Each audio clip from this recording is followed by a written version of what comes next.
तुम्ही कितीही कष्ट केले तरीही जर तुम्ही एक चूक केली, तर तुम्हाला कधीही कायमस्वरूपी यश मिळणार नाही. आणि तुम्हाला माहीत आहे का, ती चूक कोणती आहे?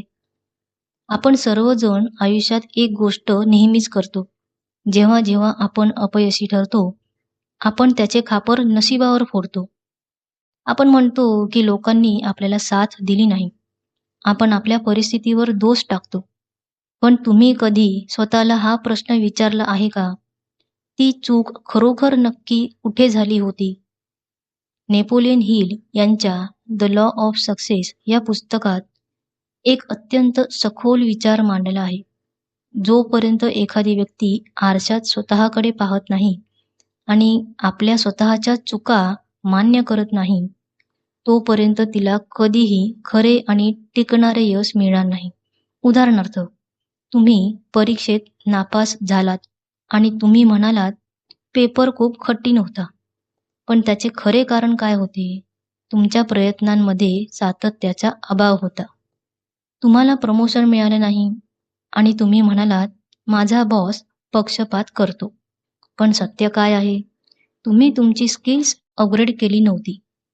एखादे नाते संपुष्टात आले आणि तुम्ही दुसऱ्या व्यक्तीला दोष दिला. पण तुम्ही स्वतःला हा प्रश्न विचारला का?